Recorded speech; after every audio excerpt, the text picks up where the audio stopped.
धान की नर्सरी जब 12 से 13 दिन की हो जाती है तब हमें कुछ जरूरी बातों का ध्यान रखना होता है। जैसे कि नर्सरी में खरपतवारों को नर्सरी निकालने से पहले ही कंट्रोल कर लेना चाहिए, क्योंकि नर्सरी में खरपतवारों की वजह से नर्सरी निकालने में बहुत ज़्यादा दिक्कत होती है और एक एक पौधा छांट के निकालना पड़ता है और कई बार लेबर भी बहुत ज़्यादा परेशान हो जाती है। इसलिए जब नर्सरी 12 से 15 दिन की हो जाती है तब हमें क्या करना है कि नर्सरी से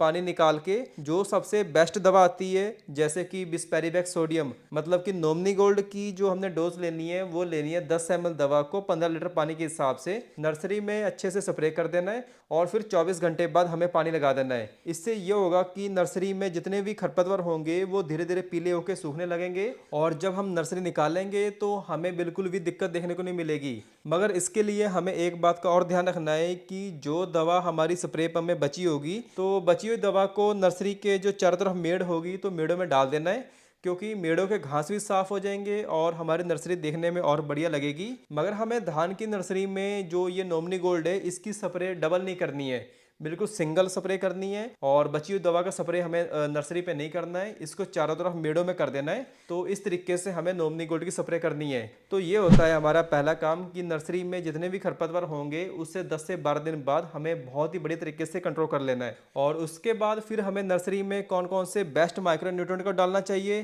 कौन कौन से कीटनाशक का प्रयोग कर सकते हैं और कौन सा फंगीसाइड का प्रयोग करना चाहिए, क्योंकि हमारी जो धान की फसल होती है इसकी पैदावार पूरी की पूरी डिपेंड करती है कि भाई हमारी नर्सरी कैसी थी। इसके अलावा जो बासमती धान की नर्सरी है इसमें बकानी रोग का अटैक भी काफ़ी ज़्यादा देखने को मिलता है। तो इसके लिए हमें कौन सा बेस्ट फंगीसाइड डालना चाहिए जिससे हमारा मेन रुपाई वाले खेत में बकानी रोग का अटैक बिल्कुल भी देखने को ना मिले। चलिए जानते हैं एक एक करके कि हमें धान की नर्सरी की देखभाल कैसे करनी है। तो किसान वीरों, धान की नर्सरी जब 12 से 15 दिन की हो जाती है और अगर हमें लगता है कि नर्सरी में खरपतवार बहुत ज़्यादा दिखाई देते हैं तो इस समय हमें फिर खरपतवारों को कंट्रोल करना बहुत ज़रूरी होता है। और फिर उसके बाद जब नर्सरी 14 से 15 दिन की हो जाती है फिर इस समय हमें कुछ जरूरी माइक्रो न्यूट्रिएंट को भी डालना चाहिए, जैसे कि हमें लेना है 7 से 8 किलोग्राम प्रति बीघा यूरिया और साथ में लेना एक बढ़िया सा फंगीसाइड जो कि आता है थायोफिनिड मिथाइल, जिसकी मात्रा हमें लेनी है 250 ग्राम प्रति बीघा और साथ में हमें लेना है 1 किलोग्राम मिक्सचर जिंक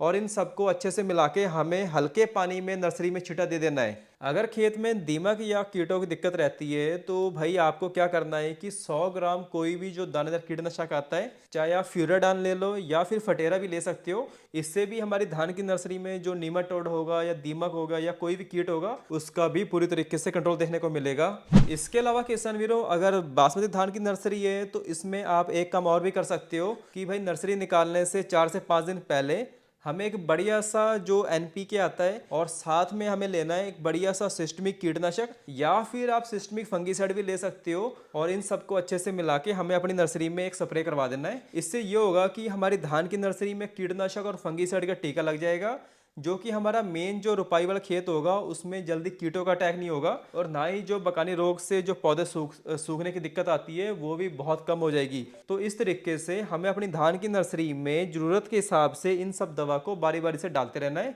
बाकी धान की नर्सरी में ग्रोथ के लिए हमें हमेशा जो माइक्रो न्यूट्रिएंट आते हैं इनकी ही स्प्रे करनी है, चाहे हम इसको खाद में भी डाल सकते हैं, मगर हमें कभी भी जो पीजीआर आते हैं टॉनिक आते हैं इनका प्रयोग नहीं करना है, क्योंकि जो पीजीआर होते हैं टॉनिक होते हैं ये सब जड़ों का विकास भी करते हैं और फिर बाद में जब नर्सरी निकालेंगे तो जड़ों का बहुत ज़्यादा नुकसान होगा, जड़ें टूटेंगी, इससे भी हमारी नर्सरी में बहुत ज़्यादा दिक्कत देखने को मिलेगी। तो इस बात का हमें ध्यान रखना है कि भाई नर्सरी में कोई भी पीजीआर और टॉनिक का स्प्रे नहीं करना है, हमेशा माइक्रो न्यूट्रिएंट का स्प्रे करना है। एनपीके आप 1919 ले लीजिए, इसकी स्प्रे कर दो, बेस्ट है। इसके अलावा धान की नर्सरी में लगातार नमी बना के रखनी है और पानी को हमेशा शाम को लगाना है, क्योंकि दिन में बहुत ज़्यादा धूप होती है जिसकी वजह से नर्सरी में बहुत ज़्यादा बैड इफेक्ट पड़ेगा। इसलिए हमें नर्सरी में हमेशा शाम को पानी लगाना है और अगर नर्सरी सूखेगी तो पीली होकर खराब भी हो सकती है, पत्तों में दाग धब्बे और बहुत कमज़ोर सी हो जाएगी। इसलिए कोशिश ये करें कि नर्सरी में कम से कम एक बढ़िया नमी बना के जरूर रखनी है और शाम को ही हमेशा पानी लगाना है। और एक लास्ट काम,